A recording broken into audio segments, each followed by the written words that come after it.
हम सुबह उठे, सुबह हम क्या कहते हैं थोड़ा टहलने के लिए गए पार्क में, हमने थोड़ी जॉगिंग करी, घर आए, नहाए, फ्रेश हुए, मंदिर में पूजा करी, पहला मंदिर से अपना काम स्टार्ट किया क्योंकि सुबह-सुबह भगवान के दर्शन करना ज़रूरी है। फिर सोचा कि अपने लिए चाय बनाई जाए क्योंकि काफ़ी दिन से मैंने चाय नहीं पी थी, इसलिए सोचा था कि आज मौसम भी अच्छा है तो सुबह अदरक वाली चाय हो जाए और उसके साथ-साथ एक मैंने सोचा कि कुछ नाश्ते में भी बना लिया जाए, तो फिर मैंने सोचा कि मैं पोहा बना लेती हूँ नाश्ते में।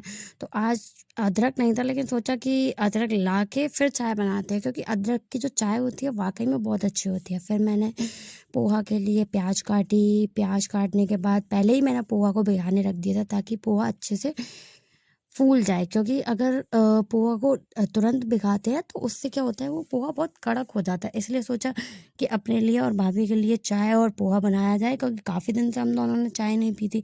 तो मैंने इधर प्याज कट कर लिया है, प्याज के बाद मिर्ची भी कट कर ली है क्योंकि हरी मिर्च का पोहा अच्छा लगता है। तो प्याज वगैरह कट करने के बाद मैंने बर्तन रखा गैस पे, उसमें तेल डाला और तेल भी मैंने मिनिमम ही डाला क्योंकि ऐसा होता है कि अगर हम ज़्यादा तेल यूज़ करते हैं ना तो फिर वो तेल-तेल का हो जाता है पूरा खाना। इस वजह से मैं सोचा कि क्या कहते हैं कम तेल में बनाया जाए, उससे खाना भी अच्छा बनता है और शरीर भी फिट रहता है। उससे ज़्यादा ऑयल खाने से शरीर भी खराब हो जाता है। इस वजह से उसमें मूँगफली डाल के मैंने उसमें फ्राई कर लिया अच्छे से। फ्राई करने के बाद मैंने मूँगफलियों को भी निकाल लिया। मूँगफलियाँ निकालने के बाद मैंने उसमें प्याज़ राई राई का जो होता है वो अच्छा लगता है।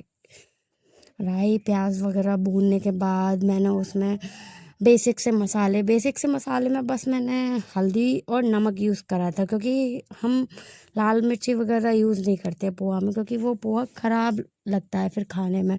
तो बस थोड़ी सी हल्दी, थोड़ा सा नमक डाल दिया उसमें और क्या कहते हैं उसके बाद मैंने जो पोहा भिगा के रखा था और वो भी डाल दिया। और हम लोग मीठा पोहा ज़्यादा पसंद करते हैं इसलिए मैंने मीठा पोहा बनाया। मीठा पोहा में जब चीनी डाली तो उसमें हल्का सा पानी डाल दिया ताकि चीनी अच्छे से घुल जाए। उसमें पोहा डाला, पोहा डालने के बाद अच्छे से चलाया उसको। अच्छे से चलाने के बाद उसमें मैंने नींबू डाल दिया क्योंकि नींबू का जो टेस्ट है वो अच्छा हो जाता है। नींबू डालने के बाद मैंने उसमें मूँगफलियाँ डाल दी। मूँगफलियाँ डालने के बाद इसको साइड कर दिया, बन गया ये मेरा पोहा। दूसरी तरफ मैंने चाय को 2 गिलास में निकाल लिया अपने लिए और भाभी के लिए। इसी तरह से मैंने पोहा को भी क्या कहते हैं निकाल लिया उसमें। चाय निकालने के बाद दोनों के उसमें प्लेट में रखने के बाद भाभी के पास ले गए और दोनों ने मिलके साथ में सुबह का चाय नाश्ता किया। आपको कैसा लगा मेरा ब्लॉग? मैंने इसलिए ज़्यादा लंबा ब्लॉग नहीं बनाया क्योंकि लोग उससे बोर हो जाते हैं।